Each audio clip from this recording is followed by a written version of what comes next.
तो hello student, this is your Kamal sir. So बच्चे, आज हम लोग आ गए हैं सॉल्यूशन एंड कॉलिगेटिव प्रॉपर्टी का तीसरा लेक्चर लेके। देखो आज हम लोग इस लेक्चर में पढ़ेंगे क्या है। देखो ये तीसरा लेक्चर समझने से पहले प्रीवियसली जो 2 लेक्चर हम लोग डिस्कस किए थे उनके बारे में थोड़ा सा हम लोग प्रीव्यू ले लेते हैं। देखो हम लोग एक्चुअली इस चैप्टर का पहला टॉपिक शुरू किए थे और वो टॉपिक था आपका कॉन्सेंट्रेशन टर्म्स। अब देखो कॉन्सेंट्रेशन टर्म्स में बेसिकली 8 कॉन्सेंट्रेशन टर्म्स को हम लोग पढ़ने जा रहे थे। तो उनमें से कुछ कॉन्सेंट्रेशन टर्म्स को हम लोगों ने ऑलरेडी डिस्कस कर लिया पहले और दूसरे लेक्चर में। उनमें से था आपका percentage composition, that means mass by mass percentage, volume by volume percentage, mass by volume percentage. इनको हमने डिस्कस किया था पहला टर्म के वाइज। फिर दूसरा हमने चला गया था मोल फ्रैक्शन की तरफ। फिर तीसरा हमने मोलैलिटी भी डिस्कस किया और उसके साथ साथ मोलैरिटी को भी डिस्कस किया। तो आज हम लोग क्या करने वाले हैं, आज बेसिकली जो rest of the concentration terms है दैट मीन्स पीपीएम, जिसको हम पार्ट्स पर मिलियन भी बोलते हैं, और उसके साथ साथ नॉर्मलिटी को भी डिस्कस करेंगे। तो देखो आज हम लोग जो शुरू करने जा रहे हैं वो है पीपीएम एंड नॉर्मलिटी। उसके साथ साथ जितना भी उसके रिलेटेड आपका आप कह सकते हो कि इक्वेशन है, जो जो इंपॉर्टेंट रिलेशन है उनके बारे में भी बातचीत करेंगे और साइमल्टेनियसली हम लोग थोड़ा न्यूमेरिकल को भी सॉल्व करेंगे। क्लियर है बात? तो चलिए अब शुरू करते हैं। देखो अभी जो हमें पढ़ना है वो है पार्ट्स पर मिलियन। देखो पार्ट्स पर मिलियन में मिलियन जो है आपको पता है million is equal to 10 to the power 6। अभी बात ये है कि इस पार्ट्स पर मिलियन कंसंट्रेशन टर्म्स को हम लोग कहाँ पे यूज़ करते हैं। देखो बेसिकली इसको हम लोग यूज़ करते हैं एयर पोल्यूशन में या तो फिर डाइल्यूट सॉल्यूशन में यूज़ करते हैं। जैसे मान लो कोई भी डाइल्यूट सॉल्यूशन है, जैसे हम लोग कह सकते हैं कि हार्डनेस निकालने के लिए, वाटर के हार्डनेस निकालने के लिए हम लोग इस यूनिट को यूज़ करते हैं। दूसरी बात एयर पोल्यूशन में यूज़ करते हैं। एयर पोल्यूशन में आप लोग देखे होंगे ये जो बाइक का या फिर कार का जो पोल्यूशन होता है ना, तो जब देखोगे उसमें देखना आप जो पोल्यूशन का वो जो निकल के आता है, आपने देखा होगा जो रिसीव, उसमें देखना वहाँ पे लिखा रहता है कि कार्बन डाइऑक्साइड कितना अमाउंट में है, सल्फर डाइऑक्साइड कितना अमाउंट में है, तो उसका यूनिट देखना वो लिखा होगा पीपीएम, पीपीबी, पीपीटीएच। कहने का मतलब वो क्या है ना, वो पार्ट्स पर मिलियन में आता है या तो पार्ट्स पर बिलियन, पीपीबी। बिलियन जब होगा यहाँ पे 10 टू द पावर 6 की जगह 10 टू द पावर 9 हो जाएगा। या तो फिर पीपीटीएच, पीपीटीएच मतलब क्या होता है, पीपीटीएच मतलब पार्ट्स पर 1000, तो यहाँ पे सब कैंसिल होकर क्या हो जाएगा 10 टू द पावर 3 हो जाएगा। समझ रहे हो बात? तो ये बेसिकली एयर पोल्यूशन, या तो फिर हम लोग बोल सकते हैं कि जो डाइल्यूट सॉल्यूशन है वाटर का, उसके कैलकुलेट के लिए, उसकी कॉन्सेंट्रेशन कैलकुलेट के लिए हम इस यूनिट को यूज करते हैं। तो ये जो यूनिट है ये टेम्परेचर इंडिपेंडेंट यूनिट है। क्यों टेम्परेचर इंडिपेंडेंट है? क्योंकि मैंने आपको लास्ट 2 लेक्चर में ये चीज समझाया था कि टेम्परेचर डिपेंडेंट और इंडिपेंडेंट की कहानी क्या है। तो देखो डिपेंडेंट वही होता है जिस कॉन्सेंट्रेशन टर्म में वॉल्यूम रहेगा, दैट मीन जिसकी कॉन्सेंट्रेशन टर्म्स के फॉर्मूले में वॉल्यूम रहेगा वही टेम्परेचर डिपेंडेंट होता है। और इंडिपेंडेंट कौन है? जिसमें वॉल्यूम नहीं रहेगा। तो आप इस फॉर्मूले को ध्यान से देखो, पार्ट्स पर मिलियन में, पार्ट्स पर मिलियन में देखो लिखा हुआ है mass of solute divided by total mass of solution. यही है ना बात? तो देखो टोटल मास ऑफ सोल्यूशन और यहाँ पे मास ऑफ सोल्यूट, दोनों में कहीं पे भी वॉल्यूम नहीं है, दोनों क्या है, मास है, इसलिए टेम्परेचर इंडिपेंडेंट है। तो अल्टीमेटली हमारे पास फॉर्मूला क्या है? फॉर्मूला हमारे पास ये आ गया कि पीपीएम इज इक्वल टू क्या है, mass of solute divided by mass of solution multiply into 10 to the power 6। Got it my point? अभी चलिए यहाँ पे एक बहुत इंपॉर्टेंट बात मैं करने जा रहा हूँ, this is the demal unit. देखो डिमैल यूनिट क्या होता है इसको समझो। देखो डिमैल यूनिट की अगर मैं बात करूं तो ये क्या होता है ना, ये बेसिकली हम लोग कह सकते हैं कि कॉन्सेंट्रेशन का एक और इंपॉर्टेंट यूनिट होता है जिसको एक्सप्रेस किया जाता है डिमैल यूनिट से। अब डिमैल यूनिट होता क्या है, देखो ध्यान से, कि number of moles of solute dissolve per litre solution, number of moles of solute dissolve per litre solution at 0 degree Celsius. कहीं ना कहीं आपको पता होगा मोलैरिटी क्या होता है, number of moles of solute divided by volume of solution. Similar way में डिमैल यूनिट भी सेम टू सेम चीज है, बस डिमैल यूनिट मोलैरिटी से अलग कहां पे है, जस्ट यहां पे 0 डिग्री सेल्सियस। तो 0 डिग्री सेल्सियस में कितना amount of solute 1 litre solution के अंदर डिसॉल्व हो रहा है, this is known as the demal unit. Got it my point? Clear है यहां तक? तो चलिए अभी हम लोग तो समझ गए पार्ट्स पर मिलियन क्या है, या तो इसके बारे में हम थोड़ा सा इसके बारे में बता दिए थे, पार्ट्स पर बिलियन और पार्ट्स पर ट्रिलियन के बारे में भी बता दिए थे, और ऊपर से पार्ट्स पर 1000 के बारे में भी बता दिए थे। तो अभी हम लोग जो जा रहे हैं वो जा रहे हैं आपका न्यूमेरिकल में। तो न्यूमेरिकल को ध्यान से देखो क्या लिखा गया है, if there is a 0.551 milligram of arsenic in 348 gram of solution, what is the arsenic concentration in PPM. Arsenic का कॉन्सेंट्रेशन मांगा है भाई पीपीएम में, तो करना क्या है, पहली बात तो गिवन क्या है उसको देखो, उसके बाद फॉर्मूला लिखो, फॉर्मूला लिखने के बाद कैलकुलेशन कर लो, खत्म कहानी। अब देखो बात क्या हुआ ना, बात ये है गिवन क्या है, तो गिवन दैट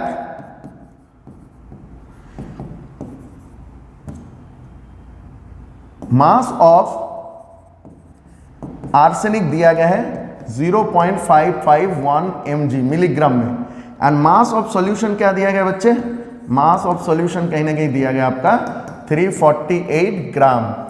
अब हमारे पास ppm का फॉर्मूला क्या होता है बच्चे, ppm इज इक्वल टू होता है mass of solute divided by mass of solution multiplied by 10 to the power 6। अब बच्चे मास ऑफ सोल्यूट, यहाँ पे हमने आर्सेनिक लेसर अमाउंट में है तो मैंने इसको क्या कंसिडर कर लिया, सोल्यूट कंसिडर कर दिया। मास ऑफ सॉल्यूशन ऑलरेडी हमारे पास है, लेकिन दोनों अलग अलग यूनिट है, एक मिलीग्राम में है एक ग्राम में है, तो हम लोग क्या करेंगे ना सेम यूनिट में कन्वर्ट कर लेंगे। तो देखो मैंने मास ऑफ सोल्यूट यहाँ पे दिया 0.551 डिवाइडेड बाई 1000। अगर मैं 1000 से डिवाइड करूँ तो ये किस में कन्वर्ट हो जाएगा, ग्राम में कन्वर्ट हो जाएगा। डिवाइडेड बाई कितना होता है 348 multiplied into 10 to the power 6। अगर आप इसको कैलकुलेट करोगे तो कहीं ना कहीं ध्यान से देखो तो ये जो 3 और इसमें गया तो 10 टू द पावर 3 और ऊपर से आया आपका पॉइंट है, तो मैं इस जगह में लिख सकता हूँ 5551, इसको काटो भाई 10 टू द पावर 3 आया ना। अब पॉइंट था तो नीचे मैंने ले आया तो क्या हो जाएगा 1000 आ जाएगा नीचे, डिवाइडेड बाई 348 मल्टीप्लाई टू फिर से 10 टू द पावर क्यूब, ये गया तो अल्टीमेटली इन दोनों को डिवाइड करोगे तो यू विल गेट 1.58 ppm। ठीक है, तो ppm के आंसर कितना आ गया देखो 1.58। तो इसका मतलब मैं कह सकता हूं कि आर्सेनिक की कॉन्सेंट्रेशन कितना था इन टर्म्स ऑफ ppm, तो वो था आपका 1.58। क्लियर है बच्चे, चलो इसको फटाफट लिख लेते हैं। देखो तो अभी हम लोग आगे चलते हैं, ये देखो 1.58 ppm दिया गया है आंसर। अभी देखो दूसरा क्वेश्चन में चलते हैं। दूसरा क्वेश्चन में बोला क्या गया है समझो, बोला गया है the concentration of Cl minus ion in a sample of water is 15 ppm। What mass of Cl minus ion is present in 240 ml of water which has a density of that much 1 ग्राम पर ml। अच्छा देखो बच्चे, पूछा तो गया है आपको मास of Cl minus ion, तो कहीं ना कहीं हम लोग ये बात कर सकते हैं कि Cl माइनस आयन जो है वो सोल्यूट है और वाटर जो है वो सॉल्वेंट है, और टोटल Cl माइनस को जब मैंने वाटर के अंदर दे दिया तो बन गया सॉल्यूशन। तो अब बात ये है कि हमें कहीं ना कहीं चाहिए क्या, बताओ। पहली बात तो है हमें concentration of Cl minus ion. अच्छा आपको दिया गया है, देखो ppm में आपको वैल्यू दिया गया है, कॉन्सेंट्रेशन दिया गया है कितना 15। तो इसका मतलब क्या है कि हमें पता है कि ppm इज इक्वल टू, हम लोग ये लिख सकते हैं कि mass of Cl minus ion divided by mass of solution multiplied by 10 to the power 6। तो कहीं ना कहीं हमें जो निकालना है बच्चे mass of Cl minus ion निकालना है, तो mass of Cl minus ion is equal to ppm multiply to mass of solution multiply to solution divided by 10 to the power 6। तो देखो ppm की वैल्यू तो दिया गया है 15। अब बात यह है कि मास ऑफ सॉल्यूशन निकालना है हमें। अब मास ऑफ सॉल्यूशन हम लोग कैसे निकालेंगे, चलिए देखते हैं। तो मास ऑफ सॉल्यूशन अगर हमें निकालना है तो देखो यहाँ पे डेंसिटी दिया गया है और वहां पे वॉल्यूम दिया गया है। तो डेंसिटी जब दिया गया है ml में और वॉल्यूम जब दिया गया है, तो कहीं ना कहीं हम लोग ये काम कर सकते हैं कि डेंसिटी को वॉल्यूम के साथ मल्टीप्लाई करके हम लोग मास को निकाल सकते हैं। मास इक्वल टू क्या होगा, सॉरी डेंसिटी इक्वल टू क्या है, मास बाय वॉल्यूम। तो कहीं ना कहीं मास इक्वल टू हम लोग डेंसिटी मल्टीप्लाई टू वॉल्यूम लिख सकते हैं। अब डेंसिटी कितना है 1 ग्राम पर ml और वॉल्यूम कितना है 240 ml। तो कहीं ना कहीं ये क्या है, कितना आ गया 240 ग्राम, आया कि नहीं आया। तो कहीं ना कहीं हम लोग यहाँ पे लिख सकते हैं 15 multiply to 240 gram divided by 10 to the power 6। 360 divided by 10 to the power 5, क्योंकि 1 0 कट गया, समझ लो, तो 10 टू द पावर 5 आ गया। अब इसको लिखेंगे तो कितना आ गया 0.0036। अब ये जो बात है यूनिट किस में आएगा, ग्राम में, क्योंकि यहाँ पे अपनी यूनिट क्या लिया है, ग्राम लिया है। तो हमारे पास जो आंसर आ जाएगा वो आ जाएगा आपका 0.0036 ग्राम। क्लियर है बच्चे, बता मेरे को क्लियर है ये बात। चल फटाफट इसको लिख ले। अब चल आगे चलते हैं। अब ppm हमारा कंप्लीट होगा, ठीक है। अब देखो नेक्स्ट जो हम लोग चलते हैं वो है आपका next term, next concentration term, and this is normality. देखो सबसे बेहतरीन, सबसे इंपॉर्टेंट। अब नॉर्मलिटी को बेसिकली हम लोग जो रिप्रेजेंट करते हैं वो कैसे रिप्रेजेंट करते हैं, नहीं तो कैपिटल एन से रिप्रेजेंट करते हैं। किससे बच्चे? कैपिटल एन से। अब नॉर्मलिटी होता क्या है बेसिकली, अगर मैं बताऊं, नॉर्मलिटी होता है आपका number of gram of equivalent divided by volume of solution in litre. Number of gram of equivalent divided by volume of solution in litre. अब सवाल तो आपके पास ये आएगा कि ये number of gram of equivalent क्या है। वॉल्यूम ऑफ सॉल्यूशन तो हमें समझ में आ रहा है, अब number of gram of equivalent क्या होता है, चलिए उनको जानते हैं कि number of gram of equivalent क्या होता है। तो देखो बच्चे, पहली बात तो ये है कि अगर मैं बात करूं इसका तो यहां से समझो, फिर उसके बाद मैं यहाँ पे आगे जा रहा हूँ डिस्कस करूँ। ये क्या है? Number of gram equivalent of solute divided by volume of solution in litre. तो अगर ml में होगा तो बच्चे क्या होगा? ऊपर 1000 मल्टीप्लाई हो जाएगा। ये चीज़ आप जानते हो, क्योंकि लास्ट में हम लोगों ने लास्ट लेक्चर में किए थे ना मोलारिटी के लिए, मोलालिटी के लिए, तो बात यही है। Got it my point? अभी देखो, अभी क्या है, इसकी यूनिट की बात करें तो इसकी यूनिट क्या होना चाहिए? Gram equivalent, number of gram equivalent of solute, इसका यूनिट होता है ग्राम इक्विवेलेंट। तो कहीं ना कहीं मैं लिख सकता हूँ ग्राम इक्विवेलेंट, एंड इसका जो यूनिट है वॉल्यूम का वो किस में ले रहे हैं हम लोग? लीटर में। तो लीटर माइनस हो जाएगा, तो कहीं ना कहीं ये यूनिट हो गया हमारा, नॉर्मलिटी का यूनिट क्या हो गया? ग्राम इक्विवेलेंट पर लीटर। अभी देखो बात ये है कि नॉर्मलिटी जो है, क्या ये टेम्परेचर डिपेंडेंट है? हाँ, ये टेम्परेचर डिपेंडेंट है, क्योंकि ये वॉल्यूम के ऊपर डिपेंडेंट है, और वॉल्यूम अगर चेंज होगा, सॉरी टेम्परेचर अगर चेंज होगा तो वॉल्यूम भी चेंज होगा। तो कहीं ना कहीं हम लोग कह सकते हैं कि नॉर्मलिटी टेम्परेचर के ऊपर डिपेंडेंट है। अभी देखो बच्चे, हम लोगों को ना अभी जानना पड़ेगा इसको, नंबर ऑफ ग्राम इक्विवेलेंट है क्या। तो पहली बात तो ये समझ गया, तो इसको थोड़ा सा लिख ले नोट के लिए।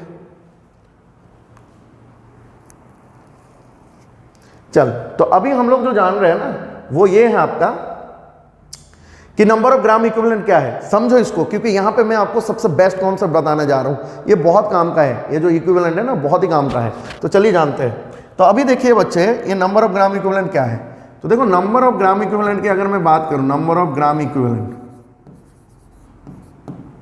मैं इसको पॉइंट वाइज लिख रहा हूं, ऐसे शॉर्ट फॉर्म में लिख रहा हूं इक्विवेलेंट को। तो it is equal to given mass divided by equivalent मास।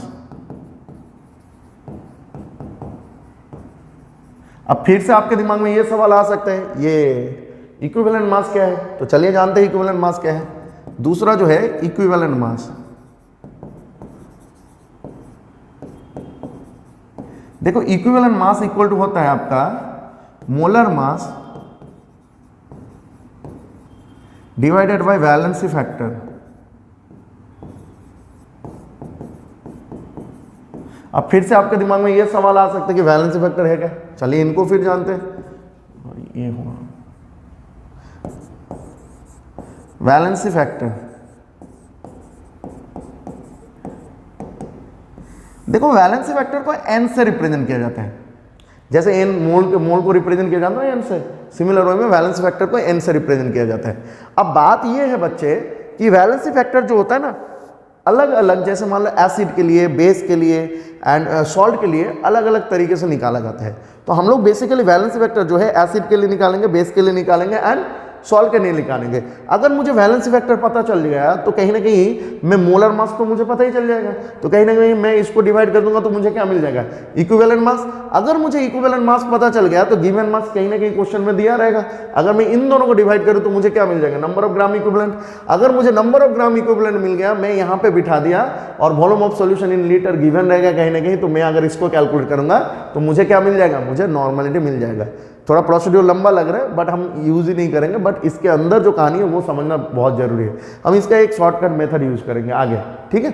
अगर मुझे ऐसे दे दिया, ऐसे करके निकालना है, तो फिर तो मुझे पूरा ही यूज करना है कि इक्विवेलेंट मास निकालने के बाद जरूरत है, मान लो इक्विवेलेंट मास में दे दिया, तब मुझे कहीं ना कहीं इस फॉर्मूले में निकालना पड़ेगा। तो चलिए, तो पहले देखते हैं अभी बात जो है, अभी हम लोग जो जा रहे हैं वो जा रहे हैं कि एसिड के लिए वैलेंसी फैक्टर निकालने जा रहे हैं, फिर बेस के लिए निकालने जा रहे हैं हम लोग, और फिर सॉल्ट के लिए हम लोग निकलने जा रहे हैं। तो देखो पहली बात तो ये है कि अगर मैं एसिड की बात करूं तो एसिड के लिए कैसे निकाला जाता है वैलेंसी फैक्टर को। देखो वैलेंसी फैक्टर एसिड के लिए जो निकाला जाता है, अब होता क्या है, कैसे निकाला जाता है, नहीं तो ये होता है number of replaceable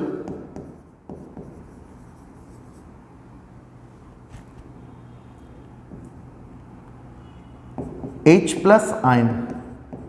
valency factor जो है एसिड का कैसे कैलकुलेट करेंगे, नहीं तो वैलेंसी फैक्टर एसिड का कैलकुलेट करेंगे हम लोग number of replaceable H plus ion.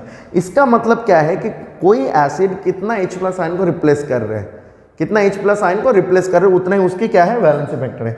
Base के लिए क्या हो जाएगा, बेस के लिए हो जाएगा आपका नंबर ऑफ रिप्लेसेबल, बेस है तो OH minus ion. And salt के लिए क्या हो जाएगा बच्चे, सॉल्ट के लिए बेसिकली, सॉल्ट के लिए हो जाएगा आपका टोटल पॉजिटिव चार्ज वैलेंसी और टोटल नेगेटिव चार्ज वैलेंसी।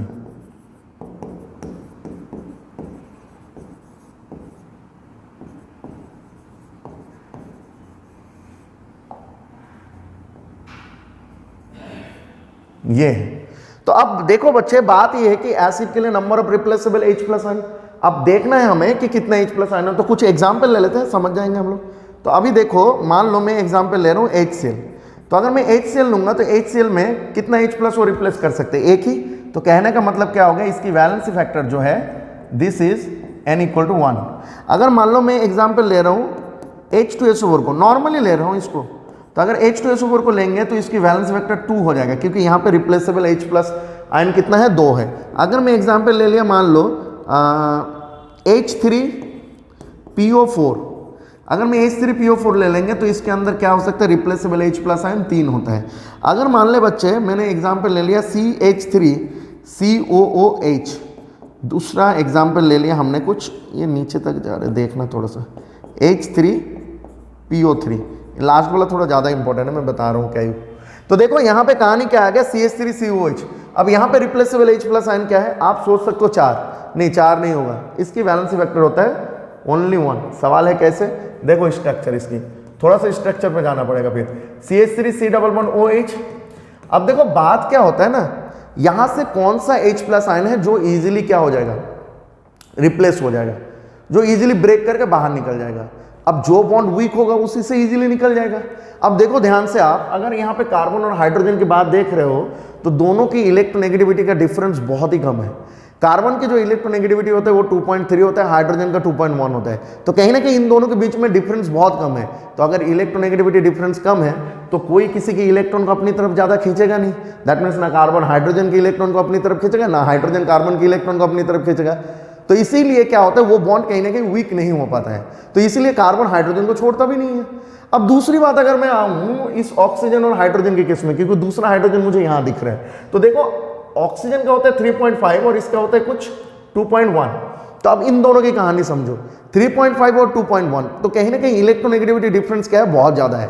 तो ऑक्सीजन क्या करेगा ना, यहां से इलेक्ट्रॉन, हाइड्रोजन, ये जो बॉन्ड है उसमें जो इलेक्ट्रॉन डेंसिटी है वो कहीं ना कहीं क्या करेगा, इस डेंसिटी को अपनी तरफ ज्यादा खींचेगा। किसकी तरफ, ऑक्सीजन की तरफ ज्यादा जाएगा। तो ऑक्सीजन की तरफ ज्यादा जाएगा तो वो बॉन्ड कहीं ना कहीं क्या हो जाएगा, वीक हो जाएगा। और वीक हो जाएगा तो वो इजीली क्या हो जाएगा, यहां से रिप्लेस हो जाएगा। दैट मीन्स यहां से इजीली वो रिप्लेस होकर निकल जाएगा। तो कितना H प्लस निकला, ओनली एक ही H प्लस निकला। इसी वजह से इसकी वैलेंस वेक्टर 1 है। सिमिलर वे में लास्ट में एग्जांपल आप लोग शायद देख पा रहे हो, H3PO3। H3PO3 की कहानी क्या है, आपको दिख रहा है यहाँ पे कि 3 हाइड्रोजन है, इसका मतलब 3 हो जाएगा वैलेंस वेक्टर, नहीं, इसका वैलेंस वेक्टर 2 होता है। सवाल है कैसे, देखो बात यह है कि H3PO3 का अगर मैं स्ट्रक्चर की बात करूं तो H3PO3 का स्ट्रक्चर देखो, स्ट्रक्चर होता है कुछ इस तरह, P11O OH OH and H, कुछ इस तरह स्ट्रक्चर होता है। अब यहाँ पे 3 हाइड्रोजन है, बट इन दोनों की जो इलेक्ट्रोनेगेटिविटी डिफरेंस है वो आपको तो पता चल गया। तो कहीं ना कहीं ये आपको पता चल गया, 3.5 2.1 3.5 2.1, तो कहीं ना कहीं इन दोनों जगह से तो H प्लस निकल जाएगा।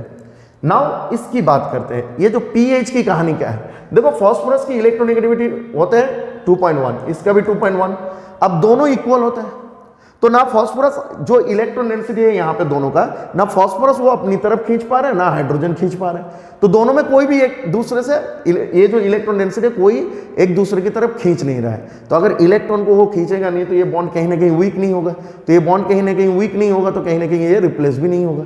तो इसी वजह से ये हाइड्रोजन रिप्लेस होता नहीं है। तो इसी वजह से यहाँ पे रिप्लेसेबल आयन कितना है H प्लस, वो है 2। इसलिए इसकी वैलेंसी फैक्टर जो होता है H3PO3 का वो 2 होता है। समझ में आया कि नहीं आया बच्चे, बता। क्लियर है? बात क्लियर है? समझ में आ गया? ये जो दोनों हैं उस दोनों को ध्यान से देख लेना, ये H3PO3 और CH3COH। और भी है, अगर हम लोग थोड़ा सा इस साइड में थोड़ा सा मैं बता रहा हूँ आपको, हाँ, और थोड़ा सा यहाँ पे वैलेंसी फैक्टर मैंने दे दिया इसका 1, वैलेंसी फैक्टर मैंने दे दिया 2, वैलेंसी फैक्टर मैंने दे दिया 3, वैलेंसी फैक्टर मैंने दे दिया 1, वैलेंसी फैक्टर मैंने दे दिया इसका 2, और भी है H3PO2। अब इसकी कहानी क्या है? देखो H3PO2 की कहानी क्या है बच्चे, मैं इस साइड में थोड़ा सा इरेज कर रहा हूँ क्योंकि ये तो आपको पता चल गया। अभी देखो मैं इस साइड में थोड़ा सा इरेज कर रहा हूँ। अब देखो H3PO2 की कहानी क्या है? H3PO2 की कहानी अगर मैं बोलूँ तो इसकी स्ट्रक्चर हमें पता होना चाहिए। तो देखो P double bond O OH H।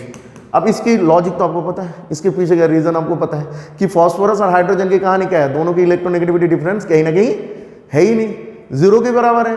समझ रहे हो? तो इसलिए यहां से ये बॉन्ड क्या होगा, वीक नहीं होगा, तो ये रिप्लेस होगा नहीं, ये भी हाइड्रोजन रिप्लेस नहीं होगा, लेकिन यहां से इजीली रिप्लेस होगा क्योंकि यहां पे इलेक्ट्रोनेगेटिविटी डिफरेंस है। तो इसी वजह से ये जो है आपका H3PO2 वो कितना H प्लस आयन को रिप्लेस कर रहे हैं, ओनली 1, इसलिए इसकी वैलेंस फैक्टर जो हो जाएगा वो कितना हो जाएगा बच्चे, वो 1 हो जाएगा। समझ में आया कि नहीं आया बताओ? आ गया? चलिए तो अब दूसरा देखते हैं हम लोग, अब बेस की तरफ चलते हैं। देखो अब अगर बेस की तरफ हम लोग जाएंगे तो बेस में कहानी क्या है समझते हैं। देखो बेस में तो कहानी कुछ एसिड की तरह ही है। अब देखो बेस में क्या है, नंबर ऑफ रिप्लेसेबल, ये नंबर ऑफ है OH माइनस आयन। तो देखो एक एग्जाम्पल लेते हैं, जैसे मान ले बच्चे मैंने ले लिया NaOH। अगर मैं NaOH लूंगा तो इसकी वैलेंस फैक्टर होगा 1 क्योंकि एक ही OH है, इजीली छोड़ देगा। दूसरी अगर हम लोग बात कर ले, अब यहाँ पे कोई दिक्कत नहीं है, अब जो जितना होता है हाइड्रो OH आयन उतना ही छोड़ देगा, तो यहाँ पे कितना होगा 2। तीसरा अगर हम लोग ले लेंगे मान ली MgOH का होल ट्वाइस 2 होता है। चौथा मान ले हम लोगों ने ले लिया LOH का होल थ्राइस, तो इसका भी 3 होता है। तो कहीं ना कहीं यहाँ पे जितना दिख रहा है आपको, जितना हाइड्रोक्सिल आयन दिख रहा है उतना ही छोड़ देगा। Got it my point? वो एसिड में थोड़ा बहुत है जो आपको थोड़ा सा जानना पड़ेगा। अभी सॉल्ट के लिए अगर मैं बताऊंगा तो सॉल्ट के लिए समझो, सॉल्ट के लिए एक एग्जांपल ले रहा हूं, जैसे मान ले NaCl। अब सवाल ये है कि ये टोटल पॉजिटिव वैलेंसी और टोटल नेगेटिव वैलेंसी क्या है। देखो कुछ नहीं, आपको बस क्या करना है ना, टोटल जितना भी इसके अंदर पॉजिटिव वैलेंसी है उसको काउंट करना है और जितना भी नेगेटिव वैलेंसी है उसको काउंट करना है। अब कैसे काउंट करेंगे चलिए दिखा देते हैं। तो अब मान लीजिए NaCl लिए, तो NaCl में क्या होता है Na++Cl-। अब ध्यान से देखो, अगर मैं यहाँ पे खाली पॉजिटिव वैलेंसी ले, दोनों में से कोई एक ले ले, पॉजिटिव वैलेंसी ले या तो नेगेटिव, बात बराबर है। तो मैं अगर पॉजिटिव वैलेंसी ले रहा हूँ तो ध्यान से देखिए इसको, इसके ऊपर कितना वैलेंसी है, +1 है कि नहीं। तो पॉजिटिव वैलेंसी कितना हो रहा है, 1। अगर मैं नेगेटिव वैलेंसी के पास जा रहा हूँ तो माइनस चार्ज कितना है, 1 ही है, तो इसका वैलेंसी कितना है -1। तो कहीं ना कहीं मैं बोल सकता हूँ कि यहाँ पे भी क्या है 1 है, यहाँ पे भी 1 है, तो दोनों में ही बराबर है। तो चाहे आप पॉजिटिव लो चाहे आप नेगेटिव लो, तो अल्टीमेटली वैलेंसी फैक्टर कितना आ गया इसका 1, क्योंकि एक ही है। दूसरा एग्जांपल अगर ले लिया मैंने MgCl2, तो इसमें कैसे ये डिसोसिएट होते हैं, Mg+2+2Cl-। अब इसकी वैलेंसी फैक्टर क्या होगा, तो ध्यान से देखो यहाँ पे कितना पॉजिटिव वैलेंसी है, 2 पॉजिटिव वैलेंसी है कि नहीं, तो 2 है, तो इसका मतलब वैलेंसी फैक्टर कितना हो जाएगा, 2 हो जाएगा। लेकिन आप इसको भी देख सकते हो कि यहाँ पे तो Cl- जो है वो 1 है, तो इसको कैसे देखेंगे भाई, Cl- जो है वो मतलब Cl के ऊपर 1 माइनस चार्ज है, लेकिन यहाँ पे जो 2 है ना, तो 1 Cl का 1 वैलेंसी होता है, तो 2 Cl का कितना हो जाएगा वैलेंसी, 2 होगा ना।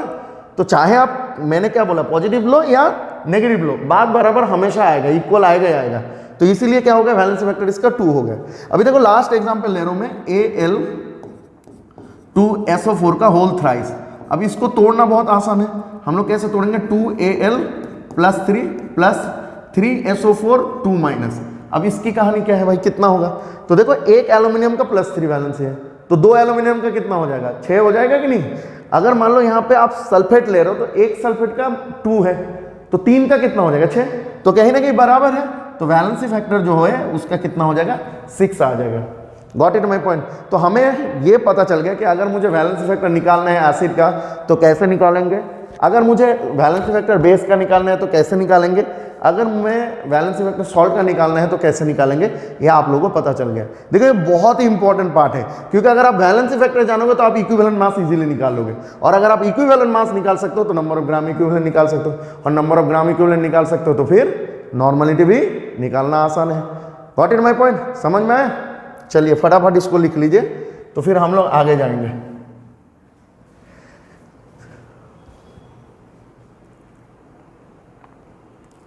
चलिए अब हम लोग आगे चलते हैं।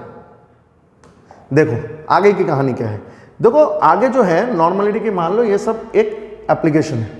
तो नॉर्मलिटी बेसिकली ट्राइट्रेशन में हम लोग नॉर्मलिटी को कैसे कैलकुलेट करेंगे। अब देखो ट्राइट्रेशन क्या है। देखो ट्राइट्रेशन बहुत सारे लोग आप जानते हो, ऑलरेडी जानते हो, क्योंकि आपका 12th में लैब में करवाया जाता है, 11th में भी करवाया जाता है। तो ट्राइट्रेशन आपको पता है कि हम लोग कोनिकल फ्लैक्स लेते हैं। बीकर की तरह दिख रहा है लेकिन कोनिकल फ्लैक्स ले रहा हूँ, ठीक है। अब देखो इसमें क्या होता है, मैंने इससे मान के चल कि मैंने यहाँ पे एसिड का सॉल्यूशन ले लिया, कोई दिक्कत नहीं। मैंने ऊपर क्या ले लिया, बेस का सॉल्यूशन ले लिया।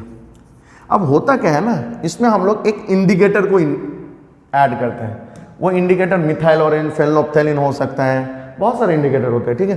तो मान ली यहाँ पे हमने एक इंडिकेटर को भी अरेंज किया। अब ये इंडिकेटर का काम कहता है, वो बेसिकली हेल्प करता है to find out the end point, मतलब किस पॉइंट में उन दोनों के बीच में एसिड और बेस जब न्यूट्रलाइजेशन रिएक्शन कर रहे हैं तो किस पॉइंट में क्या हो रहा है, वो न्यूट्रलाइज हो रहे हैं, मतलब कलर चेंज होगा व कुछ होगा जो हमें बताएगा कि ये रिएक्शन कंप्लीट हो गया।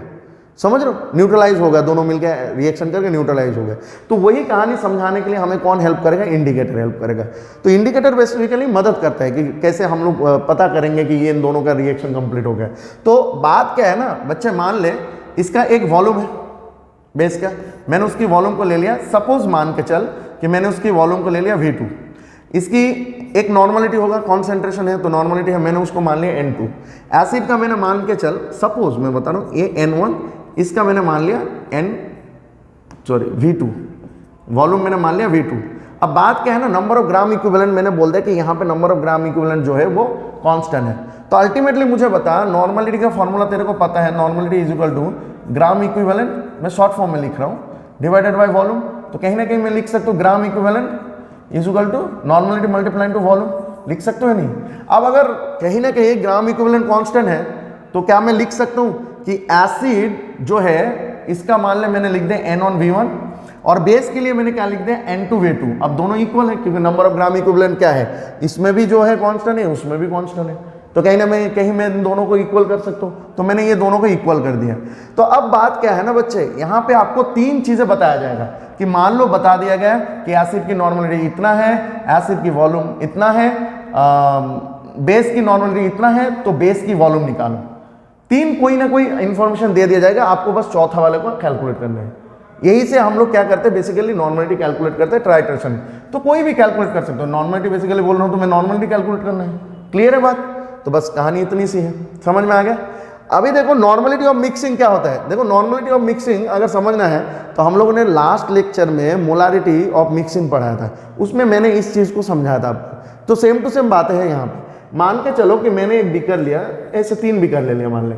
अब मैंने बोल दिया कि इस बीकर में जो सॉल्यूशन है उसकी कॉन्सेंट्रेशन है N1 एंड उसकी वॉल्यूम है V1। मैंने दूसरा बीकर ले लिया, नॉट N1V1, मान ले, इसको अभी बाद में देखते हैं, पहले इन दोनों को ले रहा हूं। इसकी मैंने मान लिया N1, इसका मान लिया मैंने V1, इसका मान लिया मैंने N2, इसका मान लिया मैंने V2, वॉल्यूम और नॉर्मलिटी, कोई दिक्कत नहीं है। अब मैंने इन दोनों को इसके अंदर ऐड कर दिया। तो जब मैं ऐड करूंगा तो कहीं ना कहीं इन दोनों को मिला के मुझे ये सॉल्यूशन मिल गया। अब इसकी नॉर्मलिटी क्या होगा, कहीं ना कहीं चेंज होगा, मैंने उसको NR मान लिया, रिजल्ट नॉर्मलिटी, और इसकी वॉल्यूम चेंज होगा तो मैंने उसको VR मान लिया। तो ultimately number of gram equivalent अगर सब में क्या है, कांस्टेंट है, तो मैं क्या लिख सकता हूँ, मिक्सिंग कर रहा हूँ तो मैं कहीं ना कहीं लिख सकता हूँ कि NR/VR is equal to N1V1 plus N2V2। अगर तीसरा कोई होता तो ऐसे चलता जाता कि नहीं, बता बच्चों, हो सकता था। वही चीज यहाँ पे लिखा गया है, देख ध्यान से, NR/VR is equal to N1V1। अगर मैं इस जगह में लिख दूं NR is equal to N1V1 plus N2V2, यहाँ पे 2 सॉल्यूशन लिए गए, डिवाइडेड बाय VR की जगह मैं V1 प्लस V2 लिख सकता हूँ क्योंकि रिजल्टेंट वॉल्यूम क्या है, दोनों का सम है ना, V1 प्लस V2 है, तो मैं लिख सकता हूँ। तो अल्टीमेटली मुझे क्या मिल गया, ये मिल गया। तो इसी को हम लोग बोलते हैं नॉर्मलिटी ऑफ मिक्सिंग। क्लियर है बात? देखो इस फॉर्मूले से क्या हो सकता है, न्यूमेरिकल कभी कभी आ जाते हैं, तो नॉर्मलिटी ऑफ मिक्सिंग क्या है आपको समझना चाहिए बस। Got it my point? चल अब चलिए आगे चलते हैं हम लोग। अब आगे देखो कुछ रिलेशन है, मैं आपको अब कुछ रिलेशन बताने जा रहा हूं, जिसमें से एक रिलेशन है जैसे मोलारिटी और मोल फ्रैक्शन का क्या रिलेशन है। ये रिलेशन कहीं ना बहुत इंपॉर्टेंट है, किसकी पॉइंट ऑफ व्यू में अगर मैं बात करूं तो कॉम्पिटिटिव पर्पस में बहुत ज्यादा इंपॉर्टेंट है, क्योंकि क्वेश्चन जो है ना इस रिलेशन से ज्यादातर आते हैं।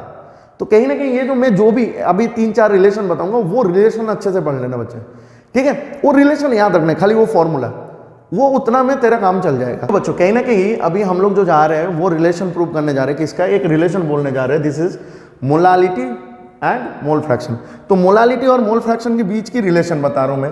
तो देख बच्चे, मोलालिटी और मोल फ्रैक्शन के बीच की रिलेशन कैसे समझेंगे, ये थोड़ा क्लियर नहीं आ रहा है, मैं समझा दे रहा हूं कैसे।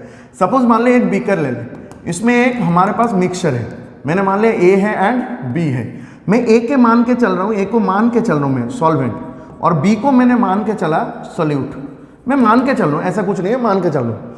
अब मुझे पता है कि मोल फ्रैक्शन क्या होता है, नहीं तो मोल फ्रैक्शन अगर मैं बी के लिए निकालूंगा तो number of moles of B divided by total moles Na plus Nb।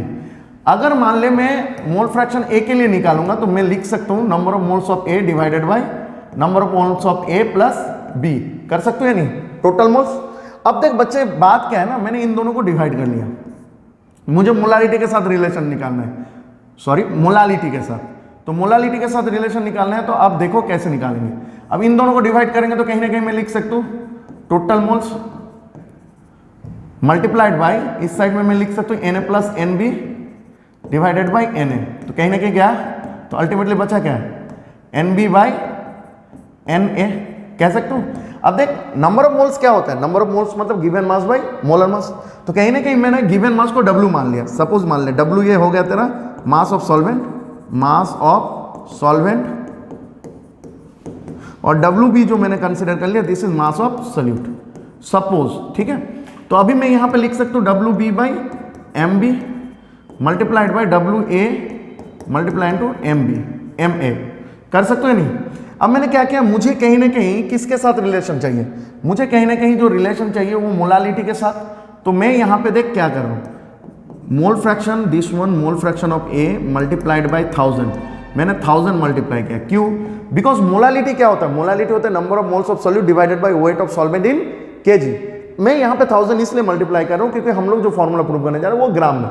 तो अब क्या हो गया, यहां पे देख ये दोनों मिलके क्या करेंगे, वही सेम बात, number of moles of solute, ये वेट ऑफ सॉल्वेंट यहां पे रह गया, मैंने 1000 मल्टीप्लाई कर दिया क्योंकि ये 1000 कट गया, तो क्या होगा बात बराबर, मल्टीप्लाई इनटू मैंने इस साइड में Ma ले आया, Ma को इस साइड में ले आया। तो अब क्या बचा, ध्यान से देखो, ये कहीं ना कहीं मोलालिटी है कि नहीं है, तो मैं इसको लिख सकता हूं मोलालिटी, और ये हमारे पास क्या आ गया, mole fraction B by mole fraction A multiply into 1000 divided by Ma। कर सकते हो या नहीं कर सकते हो, बता। इस चीज को तू अभी आगे जाके सेम अगर सॉल्यूट के टर्म्स में तू रिप्रेजेंट कर सकते हैं। यहां पे काई ए जो लिखा है, तो तेरे को पता होगा बाइनरी सॉल्यूशन के लिए क्या होता है बच्चे, कि chi A plus chi B is equal to 1। तो कहीं ना कहीं मैं इस जगह में लिख सकता हूँ, काई बी की जगह में लिख सकता हूं कि 1 माइनस काई ए। कर सकते हो नहीं, तो मैं यहां पे इसको चेंज भी कर सकता हूं। तो अल्टीमेटली आपको पता चल गया, गॉट इट माय पॉइंट। चलो लिख लो। चलिए बच्चे अभी आगे चलते हैं, बस देखते हैं। अभी देखो हम लोग जो रिलेशन दिखाने जा रहे हैं ना, वो किसके बीच में, मोलारिटी और मोल फ्रैक्शन के बीच में। अभी कुछ फॉर्मूला है, इनको आप थोड़ा सा क्या कर लो ना, इसको प्रैक्टिस कर लेना, इसको याद रख लेना, काम में आ जाएगा। क्योंकि हमें प्रूव करने की जरूरत नहीं है हर कोई चीज़, हमें ये जो चीज़ चाहिए बस फॉर्मूला चाहिए क्वेश्चन सॉल्व करने के लिए। तो अभी ये फॉर्मूला क्या है, इसमें देखो बात क्या है, ये mole fraction of B multiplied by 1000 into D divided by mole fraction of A, mass of A, this is the mass of A, and mole fraction of B, this is the mass of B। ये मास देखो, ये जो A और B जो है ना, इसकी पूरे की कहानी है सॉल्यूट और सॉल्वेंट की। A को सॉल्वेंट मान के चल रहे हैं, B को सॉल्यूट मान के चल रहे हैं। सिमिलर वे में मैं इसको देखूं मोलालिटी, मोलालिटी के साथ हम लोग किसके, मोलारिटी की जो रिलेशन है वो बता रहे हैं। तो molality is equal to molarity divided by D density minus molarity multiply into mass of A, that mean solvent. Got it my point. ये बहुत ज्यादा इंपॉर्टेंट रिलेशन है, आगे इसको न्यूमेरिकल बहुत सारा आते हैं इस पॉइंट से। तो मोलारिटी क्या है, मोलारिटी है percentage strength of solution multiply into density of solution multiply into 10 divided by molar मास। तो ये जो है ना मोलारिटी के साथ एक रिलेशन में बता रहा हूं आपको डेंसिटी का, ये बहुत अच्छा रिलेशन है जो जरूरी है आपको। नॉर्मलिटी का भी सेम टू सेम चीज होता है, जस्ट यहाँ पे मोलर मास की जगह इक्विवेलेंट मास हो जाते हैं और कोई चेंजेस नहीं है इसमें। तो ये जो मैंने आपको 3 रिलेशन दिखा, ये 3 रिलेशन बहुत ही ज्यादा इंपॉर्टेंट है। आप लोग कहीं ना कहीं इसको याद रखिएगा क्योंकि ये इसमें से न्यूमेरिकल आते हैं और ऑलरेडी इसमें से न्यूमेरिकल आ चुका है। व्हाट इज माय पॉइंट, ये जो लास्ट वाला है, तो इसलिए ये बहुत इंपॉर्टेंट है अभी। तो चलिए अभी आगे की बात करते हैं, समझ में। चलो अब आगे जो है हम लोग अभी जो बात करने जा रहे हैं वो स्ट्रेंथ की बात करने जा रहे हैं। देखो बच्चे, ये कॉन्सेंट्रेशन और स्ट्रेंथ ऑफ सॉल्यूशन होता क्या है।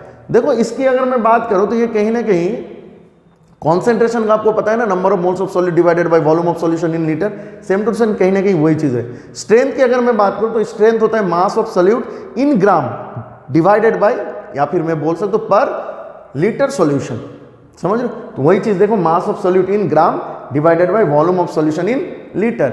इसकी यूनिट जो होता है ग्राम पर लीटर होता है, क्योंकि इसके मास के लिए ग्राम और वॉल्यूम के लिए क्या आ जाता है, लीटर आ जाता है। इसलिए हम लोग बोल सकते हैं कि इसकी यूनिट जो है वो ग्राम पर लीटर होता है। क्लियर है बात।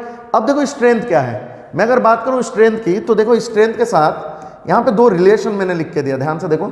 Molarity of solution multiply to molecular weight of solute divided sorry, दूसरा जो रिलेशन है normality of solution multiply to equivalent weight of solute. तो ये दोनों रिलेशन बहुत इंपॉर्टेंट है, इसको जरूरत है। मैं अगले वाला जो रिलेशन प्रूव करने जा रहा हूँ। अब बात ये है कि ये है क्या भाई, चलो देखते हैं। तो देखो अगर मैं मोलारिटी इसकी बात करूँ स्ट्रेंथ की, तो हमें स्ट्रेंथ के साथ मोलारिटी का रिलेशन निकालना है। तो मोलारिटी क्या पता है हमें, number of moles of solute divided by volume of solution in litre, है कि नहीं है, इन लीटर ये होता है, हमें पता है। अब देखो यहाँ पे हम लोग क्या कर रहे हैं ना, number of moles of solute को हम लोग लिख सकते हैं WB by MB multiply two V in litre, कर सकते हो नहीं, given mass by molar mass, इसको कर सकते हो। अब देखो आपको पता है कि नंबर ऑफ हम लोग कह सकते हैं कि mass of solute divided by volume of solution is what, this is strength. तो कहीं ना कहीं मास of solute volume of solution in litre is strength, कहीं ना कहीं आ रहा है ना। तो मैं इसको क्या लिख सकता हूँ, strength by molar mass of solute and this is molarity, molarity. तो कहीं ना कहीं मैं यहां पे लिख सकता हूं बच्चे, strength is equal to molarity multiply to molar mass of solute, वही तो लिखा है। क्लियर है बात, यहां पे लिखा है, समझ में आया नहीं है, तो बात इतनी सी है। अगर नॉर्मलिटी के जाऊं तो नॉर्मलिटी के भी सेम टू सेम बात है। नॉर्मलिटी का होता है gram equivalent weight divided by volume of solution in litre.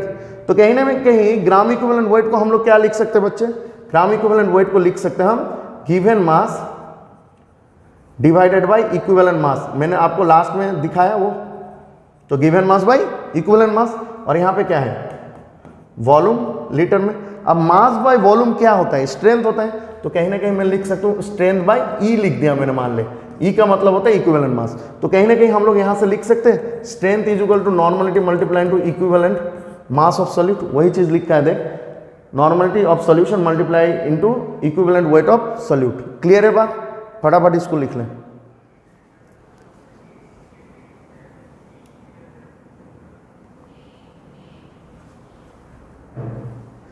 देख बच्चे, तो अभी हम लोग जो जा रहे हैं वो क्या है आपका, रिलेशन बिटवीन मोलारिटी एंड किसके बात कर रहे हैं, नॉर्मलिटी। अब मोलारिटी और नॉर्मलिटी के अगर मैं रिलेशन की बात करूं तो कैसे रिलेशन निकाले। देखो पहली बात तो अभी के अभी हम लोगों ने क्या प्रूव किया, बता अभी क्या अभी हमने प्रूव किया, molarity sorry strength is equal to क्या था, molarity multiply to molecular weight of solute, था कि नहीं था। अभी हमने क्या प्रूव किया, strength is equal to normality multiply to equivalent weight of solute, हमने किया ना अभी का भी प्रूव, बता किया। तो अभी देख इन दोनों की हेल्प से एक्चुअली हम लोग एक नया रिलेशन बनाने जा रहे हैं, किसके साथ, मोलारिटी के साथ नॉर्मलिटी का। अब कैसे बनाएंगे देख, तो बेसिकली मैं स्ट्रेंथ, दोनों ही स्ट्रेंथ है तो मैं दोनों को इक्वल कर सकता हूँ। अगर मैंने मान ली इसको इक्वेशन 1 ले लिया, इसको इक्वेशन 2 ले लिया, तो अल्टीमेटली हम लोग कैसे बना सकते हैं बता, इन दोनों को इक्वल कर सकता हूँ। और अगर मैं दोनों को इक्वल करूँ तो मैं कहीं ना कहीं लिख सकता हूँ molarity multiply to molecular weight of solute is equal to normality multiply to equivalent weight of solute, दोनों इक्वल कर सकते हो नहीं, हो सकते हैं ना। अब देख बात क्या है, अगर मैं ऐसे लिख सकता हूं, अभी इस चीज को मैं नॉर्मलिटी में रिप्रेजेंट कर रहा हूं, तो देख मैंने नॉर्मलिटी इज इक्वल टू क्या लिखा, molarity molecular weight of solute यहां है, और इक्विवेलेंट वेट क्या होगा, नीचे आ जाएगा। तो कहीं ना कहीं मैं लिख सकता हूं क्या, इक्विवेलेंट वेट ऑफ सॉल्यूट। तो ultimately normality is equal to क्या आ गया, molarity multiply to molecular weight of solute divided by equivalent weight of solute. आ गया कि नहीं आ गया। अब देख क्या कर सकता हूं मैं इसमें हम लोग ये चीज कर सकते हैं कि हमें पता है कि इक्विवेलेंट वेट क्या होता है। देखो इक्विवेलेंट वेट इक्वल टू हमें पता है कि molar mass of solute divided by क्या होता है, वैलेंसी फैक्टर। तो कहीं ना कहीं हम लोग ये लिख सकते हैं कि नहीं, इक्विवेलेंट वेट की जगह हमने लिख दिया molecular weight of solute divided by valency factor. तो अब बच्चे देखते हो कहीं ना कहीं मॉलिक्यूलर वेट कट जा रहा है कि नहीं। अब वैलेंस वेक्टर क्या हो रहा है, ऊपर जा रहा है कि नहीं। तो अगर ऊपर जाएगा तो क्या हो जाएगा, normality is equal to molarity multiplied to valence vector. तो इसको देख, मोलारिटी को कैपिटल एम से लिखते हैं, वैलेंस वेक्टर को एन से लिखते हैं, तो मैंने अल्टीमेटली लिख दिया। और इन दोनों से क्या कंक्लूड कर सकता हूं मैं, ये कंक्लूड कर सकता हूं कि normality always greater than equal to क्या रहेगा, मोलारिटी। अगर इसकी वैल्यू 1 आएगा तो दोनों इक्वल हो जाएगा, अदरवाइज ज्यादा होगा, क्योंकि मोलारिटी मल्टीप्लाई ऑलवेज किसके साथ हो रहा है, वैलेंसी फैक्टर के साथ। इसी वजह से क्लियर है बात, बता। तो ये जो रिलेशन है ना बहुत जरूरी है, ये रिलेशन याद रखना कि normality is equal to valency factor multiplied to molarity, बहुत जरूरी है, क्योंकि अभी इसके ऊपर बेस करके हम लोग न्यूमेरिकल करेंगे। क्लियर है बात, चलिए अभी आगे देखते हैं, फटाफट लिख ले, इसको ले ले स्क्रीनशॉट। देखो तो अभी अगर मैं बात करूं तो अभी हम लोग एक क्या कर सकते हैं, न्यूमेरिकल देखते हैं। देखो न्यूमेरिकल देखते हैं क्या है। अब नॉर्मलिटी के ऊपर बेस करके एक न्यूमेरिकल देख रहा हूं, लिखा है if 0.4 gram NaOH is present in 40 ml of solution, what is the molarity and normality. अच्छा, नॉर्मलिटी और मोलारिटी दोनों ही निकालने बोला है। उसमें क्या दिया गया, बहुत ही आसान है, मास दिया गया है भाई, वॉल्यूम दिया गया है, हमें निकालना है मोलारिटी और नॉर्मलिटी। हमें पता है, मैं ये लिख देता हूँ गिवन क्या है हमारे पास, मास ऑफ NaOH या मास ऑफ सॉल्यूट लिख दें, बात एक ही है। Mass of solute is 0.4 gram. Volume क्या है बच्चे, volume of solution is equal to 40 ml। हमें पता है मोलारिटी इज इक्वल टू क्या होता है बच्चे, number of moles of solute divided by volume of solution in litre. तो मैं कहीं कहीं ना कहीं लिख दूंगा number of moles of solute, B मतलब सॉल्यूट मान लो, या तो आप डायरेक्ट ऐसे भी लिख दो सॉल्यूट, एंड डिवाइडेड बाय क्या है, वॉल्यूम ऑफ सॉल्यूशन इन। अगर मैं ml में करूं तो ऊपर क्या करेंगे बच्चे, 1000 देकर मल्टीप्लाई करेंगे। अब सवाल यहाँ पे ये आ रहा है कि नॉर्मल ये जो सॉल्यूट का मोल कितना है। तो देखो भाई, मोल अगर निकालने हैं तो हम लोग ऐसे निकालेंगे, mole of solute is equal to given mass by molar mass. NaOH का मोलर मास कितना होता है बच्चे, 40 होता है कि नहीं। तो कहीं ना कहीं होगा, बताओ मेरे को, कहीं ना कहीं वो होगा। तो अभी मैं इन दोनों को अगर निकालूं तो ध्यान से देख क्या है इसमें, 40 मल्टीप्लाइड टू 1000, और इसमें कितना है 40 ml है। तो कहीं ना कहीं अगर देखूं तो ये गया, ये गया, ये गया, ये गया। अब इसका भी नीचे आएगा, देख सब चला जाएगा भाई, खत्म कहानी। तो कितना हो जाएगा 0.4 और डिवाइडेड बाई 16, 160 कर दे इसको, मल्टीप्लाइड टू 10, ये गया, ये गया। अब कितना हो जाएगा 1/4, अरे 1/4 होगा तो कितना हो जाएगा 0.25 m। मोलारिटी हुआ नहीं, बता इतना आएगा कि नहीं आएगा, बता। अगर तेरे को ये मोलारिटी पता चल गया तो नॉर्मलिटी देख तू कैसे निकालेगा। नॉर्मलिटी इज इक्वल टू, तेरे को पता है valence vector multiplied to molarity.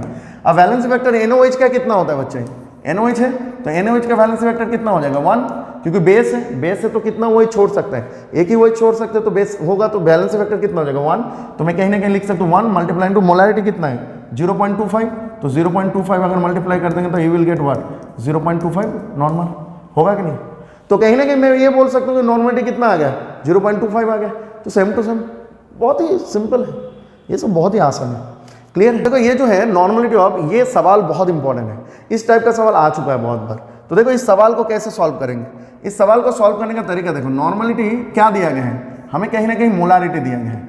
तो मोलारिटी की वैल्यू कितना है बच्चे, दिस इज 1.5 दिया गया है। अब निकालने क्या बोला है नॉर्मलिटी, तो नॉर्मलिटी इक्वल टू क्या होता है valence vector multiplied to molarity.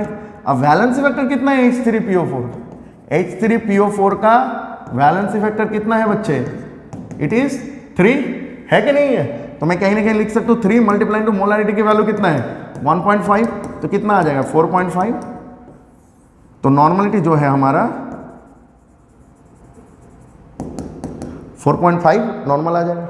समझ में आया कि नहीं है। तो ऐसा देख, तो आज हम लोगों ने क्या पढ़ा, पीपीएम एंड नॉर्मलिटी पढ़ा।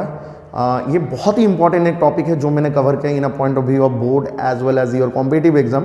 तो इसको आप अंडर एस्टिमेट मत करना। इसकी रिगार्डिंग बहुत सारा क्वेश्चन आ चुका है अभी तक एग्जाम में, इसको आप अच्छे से पढ़ लेना और ऊपर से वैलेंस फैक्टर जो भी मैंने डिस्कस किया इसको अच्छे से आप लोग प्रैक्टिस करना।